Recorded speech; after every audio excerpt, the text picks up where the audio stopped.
Hello, everyone.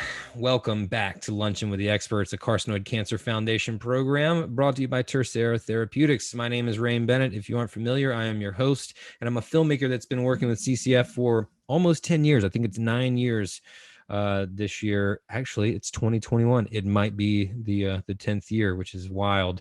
But I work with them to create video content to help achieve their mission, which is to raise awareness and educate people about neuroendocrine tumors. And we do that through produced videos, which we release, and also this live series, which has been incredibly impactful and fulfilling for us.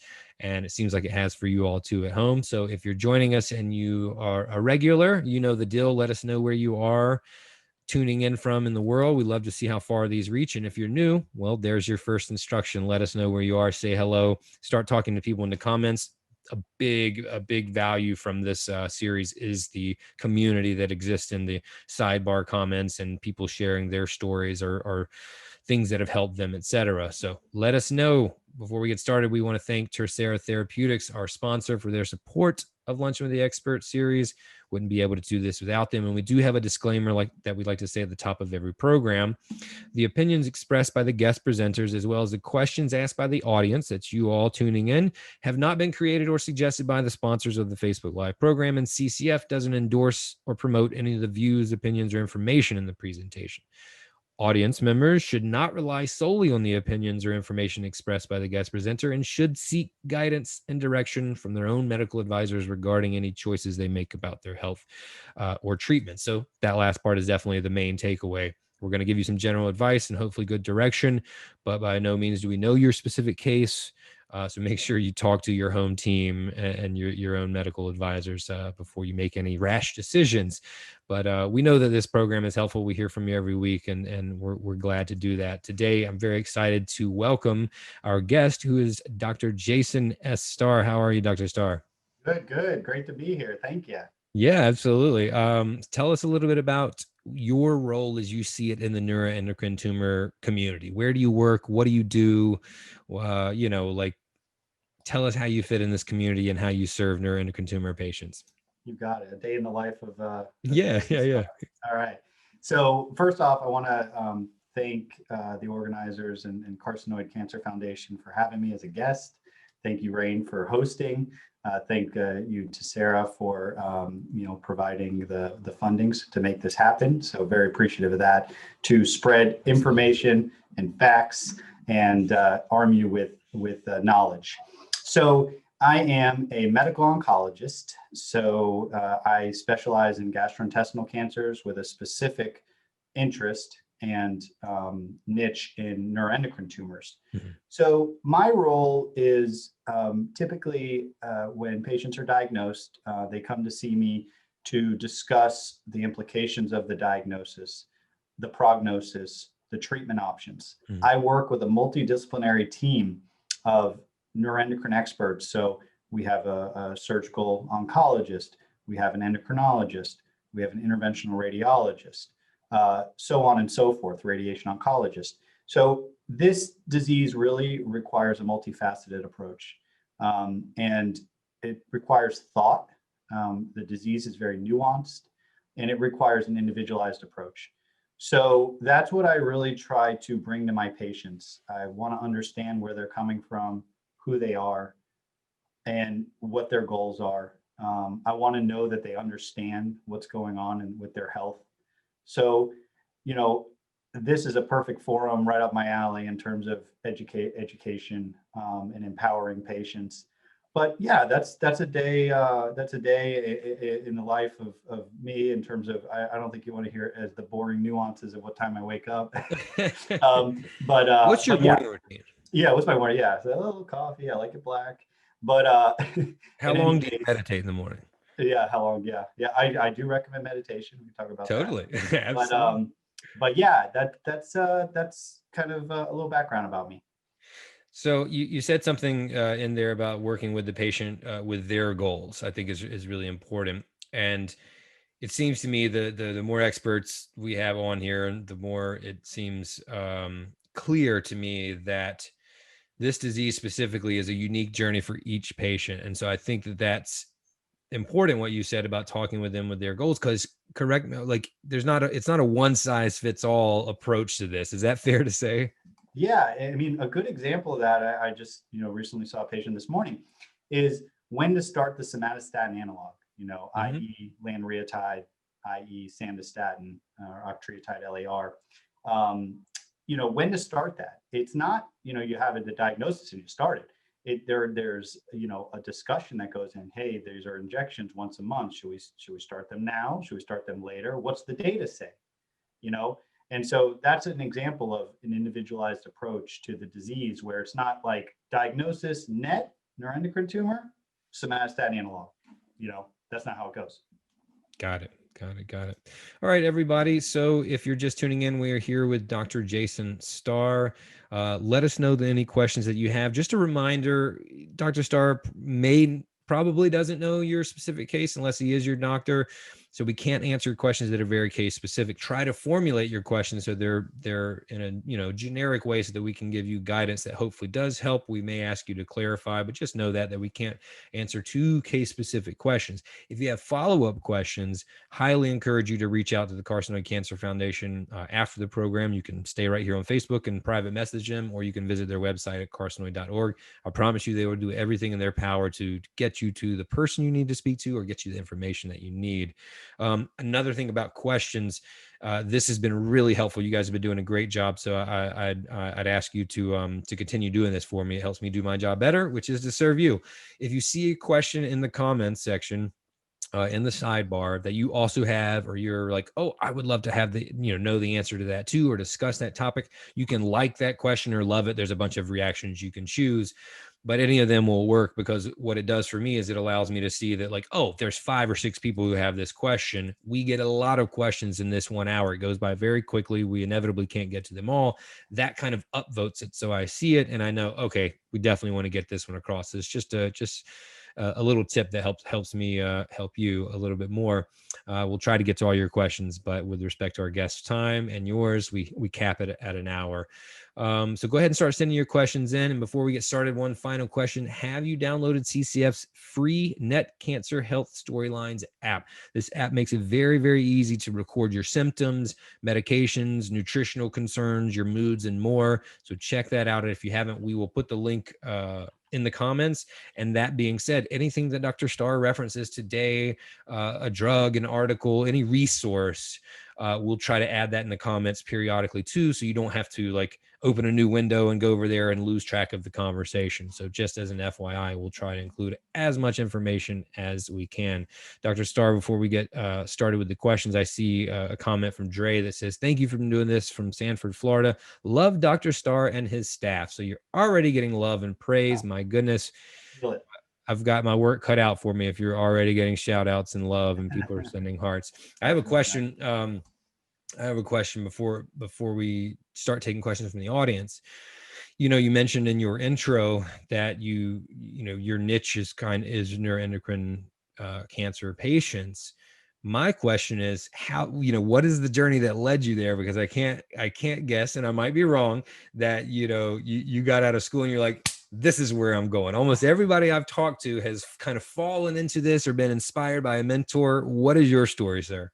Yeah, mine's interesting in that it's not really all that inspiring. I was at the University of Florida, which was a great experience along my journey in academics. And I was doing gastrointestinal cancers, and I was seeing more and more patients with neuroendocrine tumors. And I said, this is really, unique. And this is, requires a lot of internal medicine, and it requires a lot of thought, and it requires a lot of an understanding of the biology of the disease, and it's so specific to each patient, and it can start anywhere. And I said, this is something that I could see myself really diving into. And my mentor said to me, hey, is this something you're interested in? And I said, I think it is. Who's the mentor? Tom George. He's Okay. over at University of Florida, Gotcha. and he was, just a phenomenal mentor. Awesome. And it just kind of stemmed from there. And then so all the neuroendocrine tumor patients, thankfully, were all funneled to me.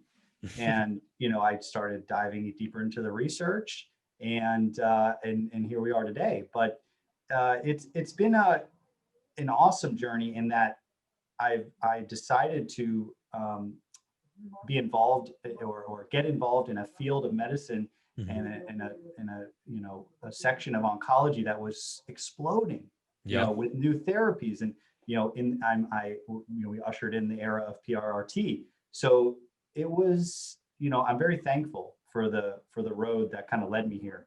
And a lot of times it's fate, and for sure. opportunity. So yeah. Would you say that the unique, like, it kind of sounds like the challenges that it presented were what attracted you? Was it something, was it something like that? Like you were like, this is kind of unique and each case is different. Like, was that a little bit about what attracted you to it? Like it gave you a challenge? Yeah, so it always is about the patients. And Sure. obviously, I would not have chose a career such as the one I chose without, you know desiring that connection with my patients. And so Mm, they're at the forefront of everything I do. The biology is secondary. It's mhm, always the patient in front. But as it relates to the disease, which does not define the patient, mm. Good I point. really, one thing that really caught my attention is no one was naming them correctly. So they would call a neuroendocrine carcinoma Mhm. synonymous with a neuroendocrine tumor, with a, the grade was kind of nebulous, low grade. Like, what does that mean? So I Right. think that I really started to realize that there was a knowledge gap in oncology and physicians, in general. And so I felt like I could help close that a little bit. Love it. And so I really am particular about the nomenclature, and my fellows will tell you that they've heard it so many times that they're probably just nauseous. Um, Yeah. so that was one of the things that attracted me, that it really required a certain diligence and a specificity to Mhm. really understand what was going on. That's very true about the nomenclature. I told you before, and I said at the top of the program, I've been working in nets for almost 10 years now, and I'm still by no means an expert, but I am familiar, and Yeah. I talk to a lot of experts. That's my job, is to talk to the experts, and there's, at times there's it's not necessarily confusing, but like you said, things are called different things depending on what institution you're at, what person you're talking to. And I can understand for a patient why that would make things, a little difficult and challenging, or things might be unclear for sure. One What thing a, I'm proud about, and I pride myself on, is, you know, as the patients follow me, or I follow the patients and they follow with me, Mhm. they end up having more knowledge than the general medical community, Yeah. and that makes me so proud. And so I definitely try to make that a point. Yeah. And at the same time, on the flip side of that coin, I get why it makes you proud, but I would hope that we could continue to do a good job. That's part of the mission of the foundation, to educate that, those general medical providers to know a little bit more about it, or spot it, or at least be a little bit more familiar with it, because I know Yeah, that's one of the challenges patients face. yeah, Speaking of patients, we have a lot on the line today. The numbers are looking great, and we have questions coming in. terrific. I like you a lot. I feel like I could talk to you, but it is not about me today. So I'm gonna start pivoting to some Let's questions. do it. Let's do it. Starting with Heather. Heather says, my tumor location is in my stomach, multiple actually, no somatostatin receptors. Are there any upcoming clinical trials or treatments that I should be looking out for? Yeah, great question. And I didn't give a Mayo Clinic shout out. So Shout out to the Mayo I'm Clinic. at Mayo Clinic, so in Jacksonville, Florida. So get that out of the way. But okay, so gastric neuroendocrine tumors. Mhm. Talk about nuanced. So there are three types: type 1, type 2, type 3. And type 1 is the most common, and they result out of a condition typically called atrophic gastritis. And it's really important. It's generally, what atrophic gastritis, the understanding is, it's a kind of an autoimmune disease of the stomach. There's chronic inflammation, And what happens is the stomach stops making acid because the gastrin, the enterochromaffin cells, we call them, I won't make you say that 3 times fast, stop making gastrin stop making stomach acid. So what happens is gastrin is released from the stomach in a feedback loop. So if you don't make acid, then your body recognizes that and stimulates gastrin. So what does gastrin do? Gastrin stimulates the neuroendocrine cells in the body. And my physiology is off. Parietal cells are the ones that make acid. Enterochromaffin cells are the neuroendocrine cells of the stomach. So what happens is the gastrin stimulation causes the enterochromaffin cells to proliferate. So that's the most common type of gastric neuroendocrine tumor, that type 1. Type 2, less common, associated with a condition called Zollinger-Ellison syndrome. And type 3 are what we call sporadic, and those are the most aggressive. So it's very important to define with your physician, do I have atrophic gastritis that led to these neuroendocrine tumor cells? Neuroendocrine tumor collections, typically they're small in type 1. They're typically less than 1 centimeter. They don't have to be. Typically, they don't involve the lymph nodes, but there was a recent abstract from, I believe, NANETS, European Neuroendocrine Tumor Society, and I can provide that reference, that showed that they can spread to lymph nodes, even though they're more low grade. So I think the take-home message that I would kind of mention to, I think it was Heather, is to define what type of gastric neuroendocrine tumor you have. Is it a type 1, type 2, or type 3? And then based on that, then a treatment plan can be devised. The treatment is varied. It can be local excision of these tumors. In the type 1 setting, I try not to recommend or we try not to go straight to a surgery, because typically these can be managed and just kind of reamed out, and get an endoscopy every 6 to 12 months and ream it out, and that manages it. Occasionally we start somatostatin analogs for that. So again, the nomenclature and defining the disease, critical. Yeah, I was thinking the same thing as you were describing all of that. Like it's very clear to see why it's so important to know exactly what you're dealing with before you can make any guess or idea about what path to take to combat That's it. precisely right. Yeah. Another situation where I've seen these gastric neuroendocrine tumors is for patients on proton pump inhibitors, Nexium, Prilosec, you name them. What happens is shut down the acid in the stomach from the parietal cells. Same thing, chronic gastrin stimulation in the stomach, chronic gastrin stimulation, enterochromaffin cell hyperproliferation. So those would typically be a type 1. Well, friends of the foundation, if you joined us late, we were here with Dr. Jason Starr. If you've been with us, then clearly you already see he's a wealth of knowledge.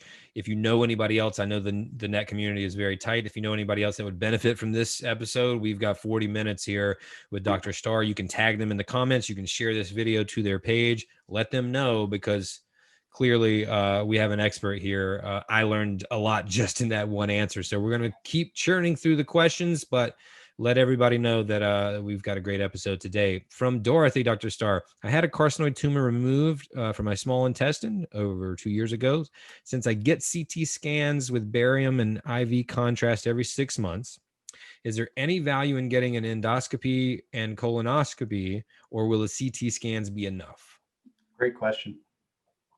So one thing I would take a step back in terms of what stage the disease is at diagnosis. So if there was lymph nodes involved at diagnosis, obviously there's a higher risk of recurrence, and that would certainly justify, the imaging. And so it is important to get a somatostatin-based imaging to start. The most common one that we use, and I'll use brand names here interchangeably, but NetSpot or a gallium-68 dotatate. So that will kind of, how I describe is like give you the lay of the land. Because if there's lymph nodes involved at the time of diagnosis, it's possible there's other lymph nodes involved. And sometimes it's even preferential to do the dotatate scan before the surgery. But to get back to the question, a CT scan will typically identify if there is recurrence or persistent disease.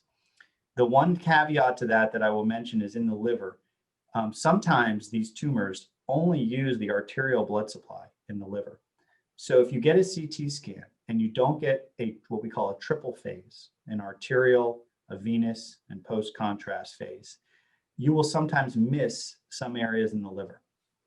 At Mayo Clinic, we do a lot of MRI. Diffusion-weighted imaging is amazing. What an amazing medical breakthrough.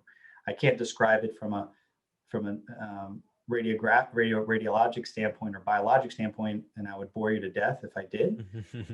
But those would be great imaging modalities. Now, let me take a step back. Okay. Colonoscopy should be done as part of routine health maintenance to screen for colon cancer.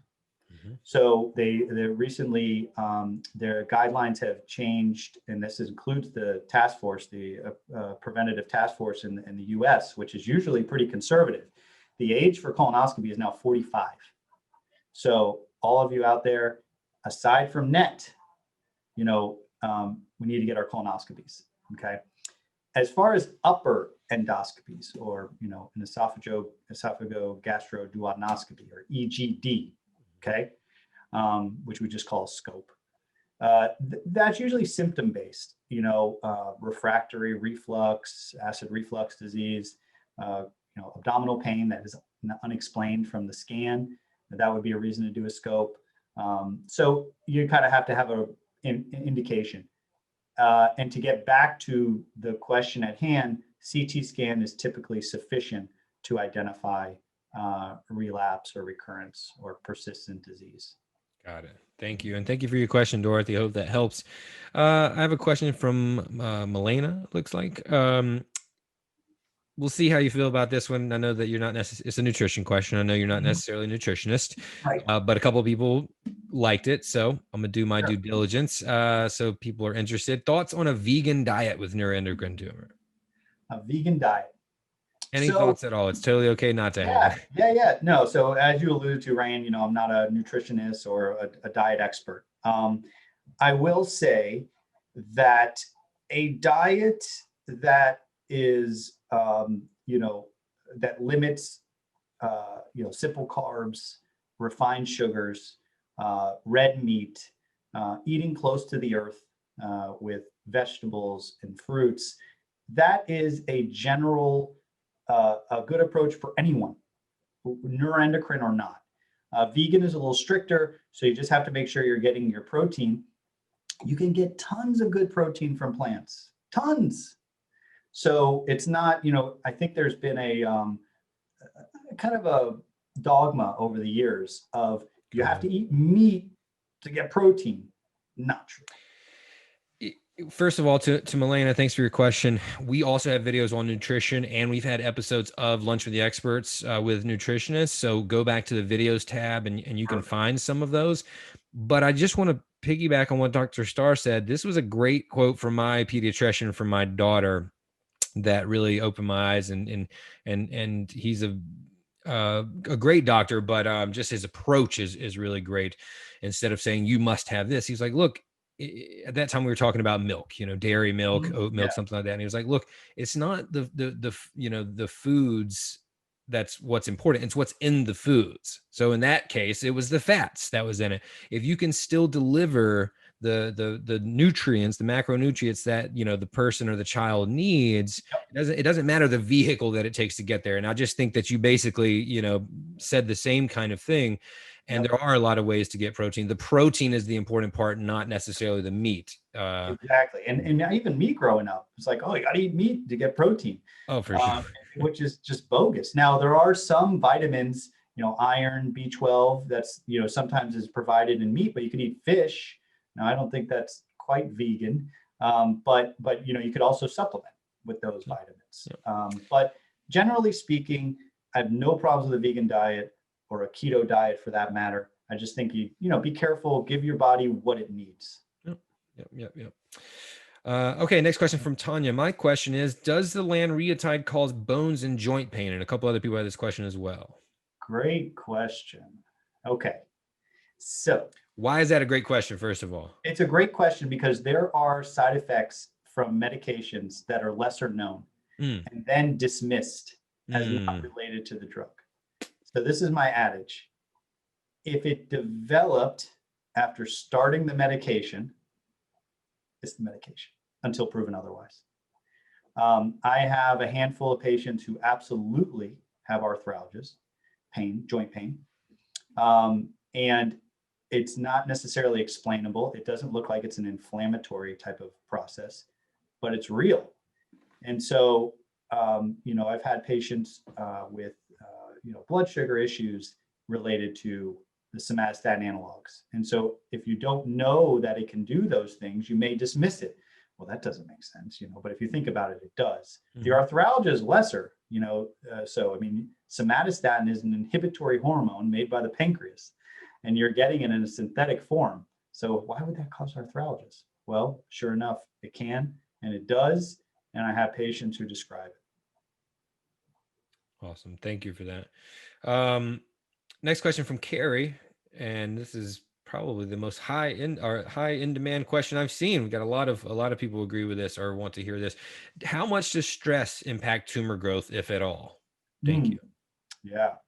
So it is hard to define this, I would say, objectively. I think there's probably data in some journal like Cell or Nature, one of these, more basic science-driven journals, to show that stress, causes is a detriment in the setting of cancer.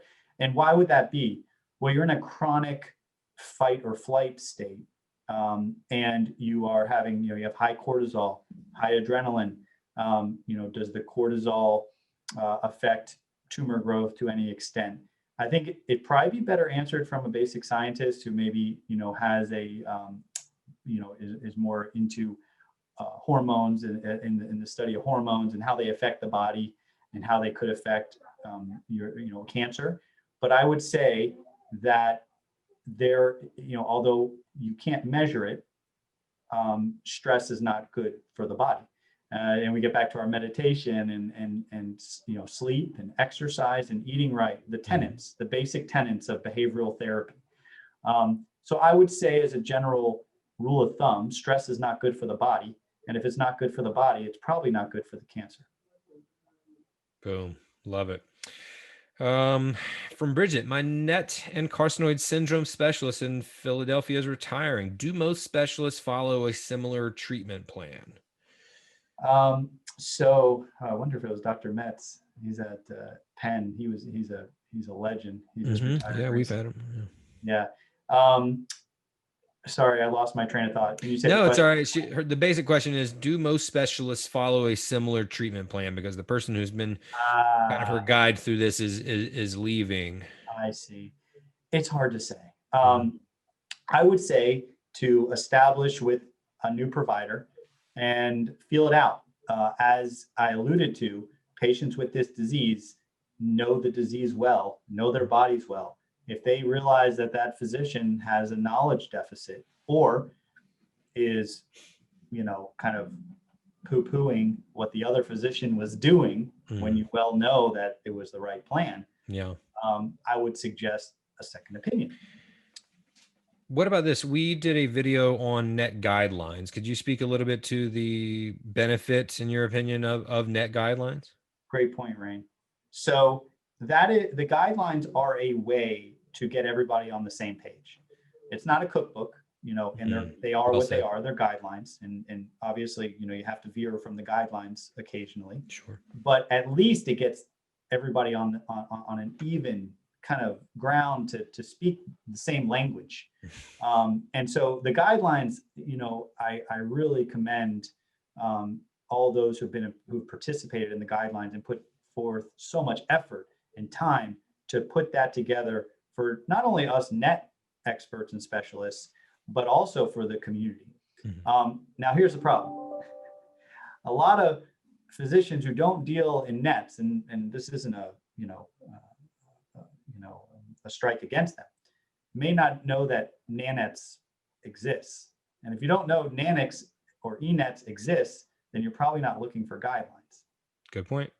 So the guidelines are great if they're used. Got it. From Teresa, can NETs be a root cause of high blood pressure? Yeah, so these are great questions. Mm-hmm. So neuroendocrine tumors can secrete multiple different proteins, neuropeptides, hormones. Okay, by definition, they're endocrine type cells, which are responsible for hormone regulation and what have you. So it is well documented that these cells can sometimes produce adrenaline, norepinephrine, and so norepinephrine will absolutely increase your blood pressure. There's a disease that's akin, it's a neuroendocrine tumor for all intents and purposes called a pheochromocytoma or a paraganglioma. A pheochromocytoma arises from the adrenal gland and it makes adrenaline primarily.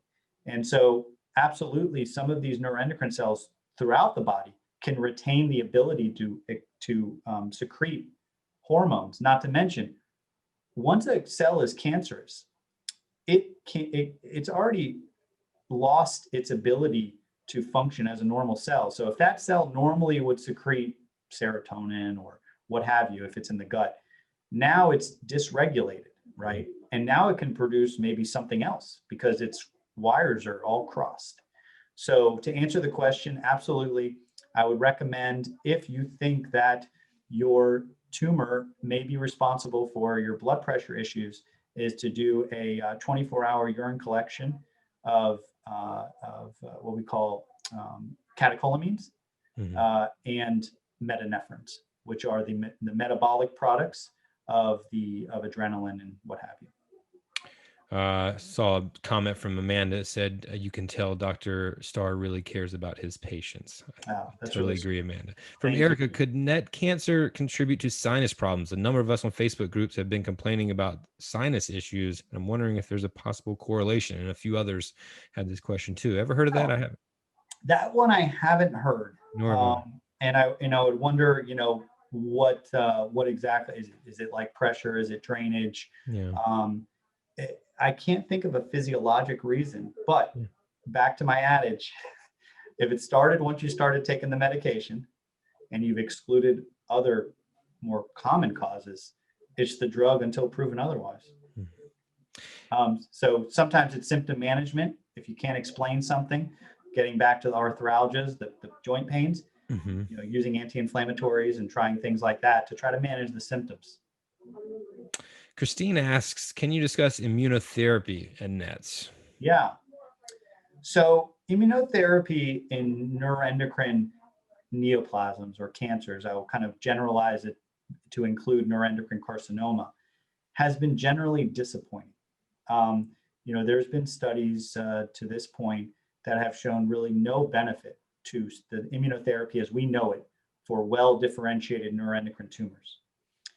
Now, on the flip side, there was just a abstract presented at GI ASCO just last week, and I believe it was from Dr. Dan Halperin. I'm sure you guys have worked with him. He's over at MD Anderson. And they published an experience with lanreotide with immunotherapy. I think, I can provide the link for that study, but I think it's still questionable whether or not the lanreotide did anything, because lanreotide on its own would, potentially control the disease, right? And there's also some recent data with lanreotide where if you increase the dose of increase the frequency to every 2 weeks, you can actually delay the progression of the disease. So, little tangent, getting back to immunotherapy, for well-differentiated neuroendocrine tumors has not been successful. Now, immunotherapy is all encompassing, right? It can be what you see on TV, Opdivo, Keytruda, Yervoy, those drugs, but there's so many different mechanisms and pathways that we're trying to exploit as it relates to harnessing the immune system. So stay tuned. There is on the flip side, the neuroendocrine carcinoma. There was a study, SWOG 1505, also called the DART study, where they looked at neuroendocrine cancer, neuroendocrine neoplasms, and some of them were defined as neuroendocrine carcinoma. It looked like there was a signal with immunotherapy. the FDA-approved agents. However, the study was flawed, and I can get into that on another day. And so now they've done an expansion cohort of patients from that study to test the combination in a more homogeneous or a more specific patient population with neuroendocrine carcinoma. We recently published our experience, or I think it's in press, at Mayo with neuroendocrine carcinoma and immunotherapy, and it was very disappointing. So I think the agents that we have right now are not necessarily effective, and that isn't a sweeping generalization. There are still some factors that could predict a response to immunotherapy, but I think I'll end the question with immunotherapy has not been effective in neuroendocrine cancers to this point, except in a few select situations. Thank you. And thank you for your question. Dr. Starr, we have had multiple questions now about the NET test, which comes up every week. And I know there's a lot of conversation going on about it. Right? In fact, we had Dr. Maudlin on the show, the first episode of the show. For those interested, I definitely encourage you to go back. We had a whole hour with Dr. Maudlin. So we have two questions back to back about it. One, Amanda says, can you explain what it is? And then Tina has a question right after that about the accuracy of it. So let's lay down some foundation for people about what this NET test is, because I know it's still new to a lot of people, how it works, and then your thoughts on it in terms of its accuracy, its effectiveness. So, I would say Dr. Maudlin, I would go back to that recording. He's the godfather of this test and developed it with his colleagues. The test, how it works is they originally looked at neuroendocrine tumors and they tried to determine, does it have a certain fingerprint that we could detect in the bloodstream? And the fingerprint is based on more of a scientific principle of mRNA. And so that's after the DNA is transcribed, it makes mRNA, and mRNA is the message, is the coding for making proteins and so on and so forth, and all sorts of different functions in the body. So they identified the fingerprint and then determined that we can detect the fingerprint in the blood reliably in the setting of a neuroendocrine tumor. Okay, so the sensitivity and specificity of the test are, in the high 90s, okay, 90% range. So it performs admirably and very well. I think, hopefully I explained that okay in terms of the actual test. It's a blood test, just to reiterate, and it looks for the fingerprint of a neuroendocrine tumor. So when would you order the test, right? You can order it at diagnosis, right, to have a baseline, because you not only get a positive or it's actually reported on a scale of a low, intermediate, and high. So you can get one at baseline if you're planning on monitoring this after the patient has a surgery, for example. Okay, that's not how I personally use it. Further, you can use it if a patient has a history of a neuroendocrine tumor that was resected and you get the NET test and it comes back high, there can be a good chance that that patient is going to have a recurrence and still has neuroendocrine cells, cancer cells floating around in the body. Okay. Another application of the NET test is in the setting of PRRT. That Dr. Baudet at Sloan Kettering, along with Dr. Maudlin and his colleagues, were able to identify patients who would benefit from PRRT and those who would not necessarily benefit from PRRT. Okay, so you can stratify patients in terms of, is PRRT going to be worth it for that patient? Now, in the absence of other options, maybe the PRRT isn't going to work as well for that person as it would for another. But if there's still some benefit, and in the lack of other options, you may still pursue PRRT. I have found the NET test to be helpful in a few patients who have had a neuroendocrine tumor, had it removed. There's no visible disease on the scans, but they still have symptoms related to a neuroendocrine tumor, whether it be flushing or diarrhea, or other, abdominal cramping, or any number of symptoms. And I've got the test to determine, is it possible that the patient has residual disease? And on a few of them, it came back high. So it gives some validation to the patient that, hey, this is real, which I've already would have validated, but maybe some more objective data that you can present to them to say, hey, it does look like there is neuroendocrine cancer still present, although we can't see it at this level of our imaging. I think the NET community has still been trying to figure out how to use the test. Yep. So I don't think that there's any debate in its sensitivity and specificity. I mean, it's a good test. They did good science. I just think that the community is still figuring out how to use it. And I think that's the biggest thing. I think it's a great way to put it, and it definitely echoes the sentiments from other doctors. It's kind of controversial, but mainly just because there's a debate about it. I think so. There's a lot of interest. It's not like, Yeah, a healthy debate, because it's good. I mean, it's a good test. Yeah, no doubt about it. I think that was really well said at the end about it's really about how to use it, most effectively. I think it's a great point. And Rain, if I could kind of mention also, of course, anytime that we get a test in medicine, and not even neuroendocrine tumors, it's important to think and talk to the patient beforehand. Okay, we're going to order the test. Here's how it works. Here's what potentially it reports. What are we going to do with the information? What are we going to do with the information? And if it's, I don't know, sometimes that's okay. But if it's, I don't know, and I don't know, what are we going to do with it? Might as well not even get it, because I don't even know what we're going to do with it. So I think it just requires a good discussion with the patient on like, hey, we get it. What are we going to do with it? Let's talk about it together. And then if we agree that even if it's going to give the patient peace of mind, I will order it. Yeah, I mean, peace of mind is certainly something of value. I mean, for sure. But I think it's a good point to establish the goal first. Like, where are we going with this? Yeah. What's the objective? Yeah. To then decide, how, when, and if to use it. You got it. So everybody, if you're joining us or joined us late, this is Luncheon with the Experts. We are here today with Dr. Jason Starr. We've got just a little bit more than 15 minutes left. You have a lot of questions. We have a lot of people in attendance. Dr. Starr, you are clearly a star. That's all. Oh, that makes sense. I'm sure you've never heard that before. Just like I've never heard anything about my name, Rain. Right, of course.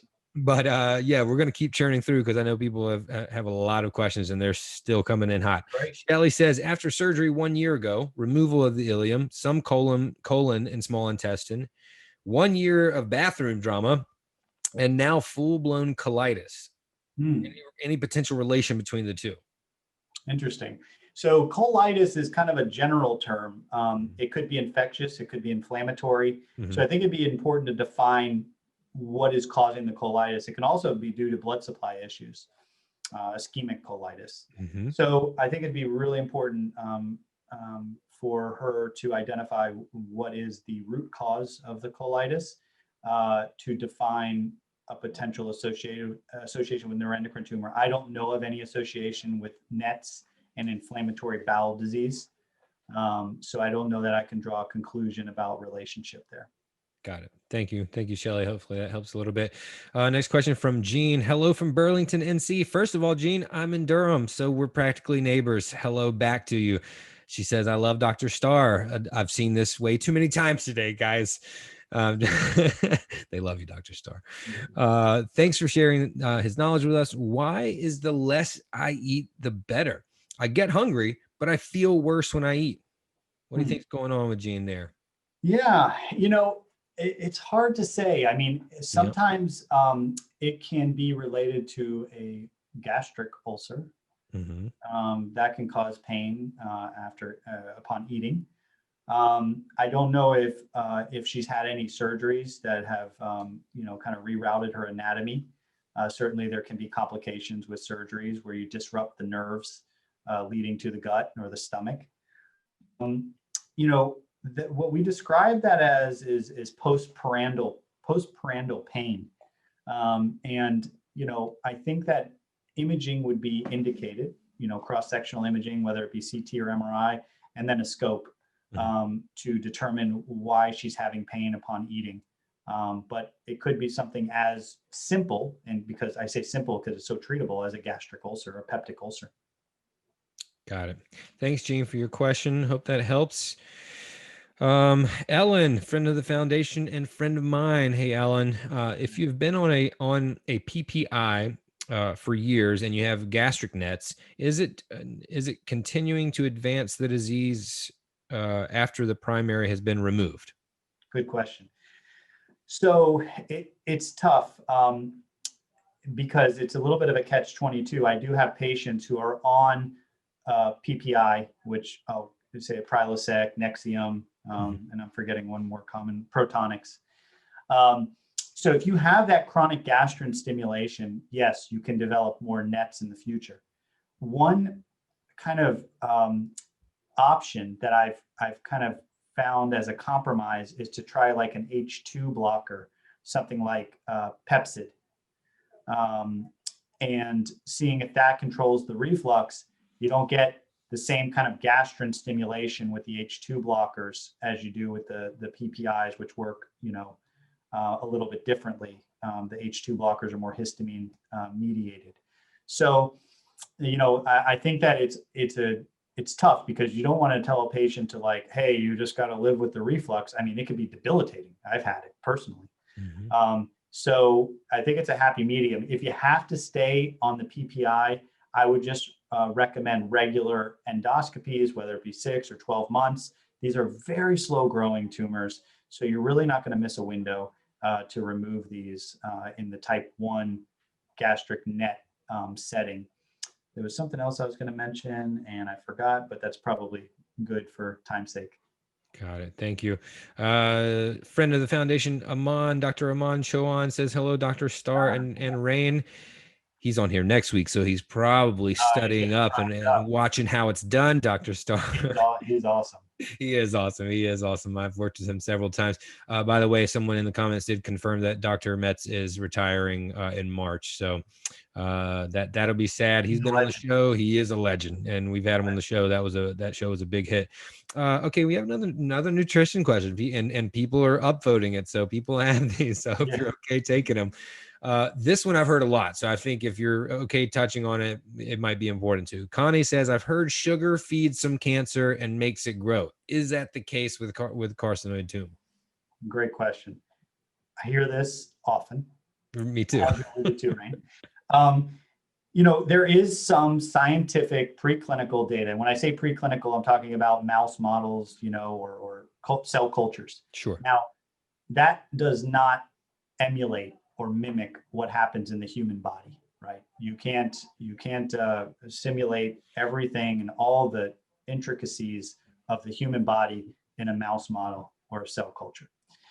So I don't have any data to suggest that sugar feeds cancer, but I'll go back to a few principles. One is cancer cells do use sugar for energy and metabolize for cellular energy, but so do your normal cells, right? And obviously you need to have energy. Now you can get your energy from other sources. You can get it from fats and carbohydrates, but guess what carbohydrates breaks down to? Sugar. So, I have had patients go on like a keto diet, to get more fat and use fat as the fuel. There is some data in a cancer called glioblastoma multiforme, a brain cancer, that the keto diet appeared to benefit those patients. So there may be something here. But what I tell patients is moderation is everything, right? And you have to moderate. Now, if you're celebrating your birthday, please do not eat cake. But should you eat cake every day? No. So it's all about moderation. Again, eating close to the earth, staying hydrated, trying to stay away from, simple carbohydrates, and refined sugar, added sugar. That's my best advice. I like the line eating close to the earth. Yeah. I like that. That's well said. Um, Tanis says, I hope I'm pronouncing your name correctly. Does Dr. Starr offer virtual appointments for out-of-state patients? All the time, every All the day. time. Awesome. And a lot of other people had that question too. So next from Melinda, how do you get off of PPI without suffering from the symptoms of acid reflux? Yeah,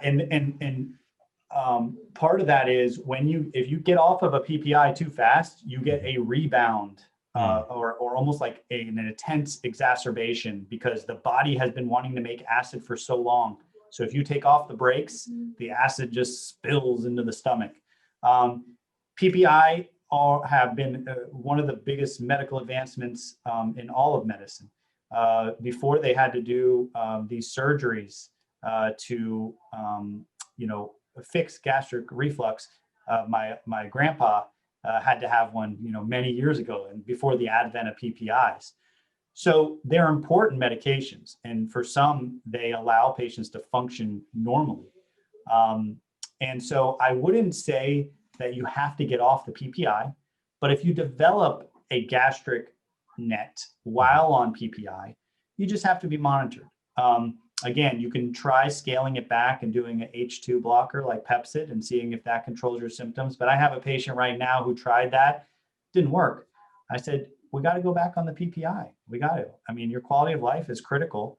These are slow growing tumors. They're not going to, we're not going to miss a window to scoop them out. So I would say, yeah, it's important. I think we're back at that kind of what's the goal of your patient, again, you said that expression quality of life, which comes up every time we have this conversation, every week, and it's different, what is quality of life for one person is different for another. So I think that's a theme that has emerged today through these conversations, is that, in several capacities, identifying the goal first, and then kind of working back and establishing the plan to achieve that goal. And I usually, I always work, which I think is forward, but backwards, and like, okay, tell me about yourself. How's your lifestyle? What do you enjoy? Right. Then let me tailor the treatment, and let me discuss what we have, and let's make it fit. Yeah. It's hard for people to change their lifestyle. I mean, certain changes have to happen, but if people are used to doing, and I'm not saying making bad decisions, but if it's hard to make big change if you're someone who likes to be active. Let's say you're outdoorsy and you're like, look, hiking and walking through the nature is important to me. How can I maintain that? Because that's everything. And life's almost not worth living if I can't do, those certain things. Then we try to work towards that. I love it. From Annette, my sister has a PNET and just had her first Y90 procedure with her liver. Yeah. What do you know about this? And how many times can a person do this? Yeah. So Y90 is also called radioembolization. It's what we would refer to as a local therapy, meaning you're going at the tumor locally. There is tons of data on Y90, which is a radioisotope. So what happens is these radiation beads are snaked through a catheter, which the catheter is inserted through the groin. And they are lined up with the blood supply specific to where the tumor is. And then the beads are kind of released and they go right to where the tumor is. So it's an effective therapy. There is a lot of data in NET, although not necessarily prospective randomized data. We know that it is effective. We know that it's safe. And so it is a therapy that I consider. Actually had a patient this morning that we discussed this therapy. If there's an area in the liver that is growing, and say the rest of the disease is stable, right? Or that's the only site of disease is in the liver. Then that's a great option, because you don't have to expose somebody to a chemo or a therapy they have to take every day. You don't necessarily need to use your PRRT yet, or maybe ever, I hope. One caveat to the Y90 is, in the era of PRRT, we do get a little bit concerned about doubling up on the radiation. So you get radiation to the liver with the Y90, And then later you give PRRT on top of that, which is going to go where the disease is. It's a targeted, radiation therapy. The data so far suggests that it's safe, but we still don't have that much data. So I think until we have more data, we have to, tread lightly. An alternative to Y90 radioembolization is something called bland embolization, where they do the same thing, catheter, but they put some inert material to just knock off the blood supply as opposed to releasing radiation beads. So they just choke off the blood supply, pull the catheter out, no radiation. There can be some more pain, fever with that approach. So it's up to the interventional radiologist which one is, and the whole, we would discuss this at a tumor board and to make that determination of Y90 radioembolization, also known as radioembolization, versus bland embolization. Thanks. And Net, I think that you said this is your first time joining us. Welcome. I know that's your sister. So thank you for being here on her behalf. Good luck to her, and come back. We're here every week. Community that is that exists here in Luncheon with the Expert series is strong and helpful, and we're all here for you. So thanks for joining us. From Rebecca, can your NETS grade change from a 1 to a 2 or 2 or 3? Yes. It doesn't happen frequently. Okay. And I don't know that we've defined it. I actually just thought of this the other day. These are funny. I mean, these topics coming up are, I'm thinking of patients that I'm considering, in all of these different scenarios. And so I had a patient the other day, the disease, started as a grade 2, but was behaving differently. And so I said, this had to have had an increased grade. Now, I will mention within the tumor, there can be a lot of what we call heterogeneity. So depending on where you put the needle, if you put the needle there, oh, that looks like a grade 1. You put the needle there, ooh, that's a grade 2. So sometimes the biopsy is not representative of the highest grade within the tumor. So that's one caveat. But I would say for clinicians and patients alike, if the disease was a grade 1 and, slow growing over many years, and then it starts to grow more rapidly, that would, prompt you to think, has the grade changed? It's a great question. And then the question is, should we get a biopsy to confirm it? I do sometimes, but again, I have the discussion. If we get the biopsy, is it going to change what we do? And if the answer is yes, we'll do it. If the answer is no, I don't want to put a patient through something that we just don't need to. Well, Dr. Starr, I think that you may have an increase in virtual appointments. I see people saying that in the comments, and a lot of people talking about how great you are, how knowledgeable you are, but how much is very clear that you care about your patients. I think that's the main takeaway. And I mean, Friends of the Foundation, we are off to a heck of a start this year with our episodes, and the numbers of people, they're looking great. We've had great episodes back to back to back. And Dr. Starr, I can't say this yet because we do the data, we do the analysis later, but this may be a record-setting episode, my friend, like for the whole series. We've been doing about 25 of these over the past 6 months. So either way, you're like top tier, my friend, but you may be the #1 spot, just an FYI. We'll let you know about that. Friends of the Foundation, thank you so much for joining us every week. This is an awesome program, and we're so happy to bring you this value.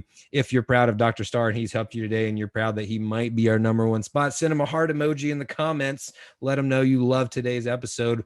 We loved having you here. Thank you for joining us as always. We hope that you got some help and we were able to answer some of your questions. Again, a reminder, if you have follow-up questions or we didn't get to your question, reach out to Carcinoid Cancer Foundation, carcinoid.org, or here on the Facebook page. Thank you, Dr. Starr. It was an absolute pleasure to have you, my friend. I really enjoyed it. Thank you guys for having me.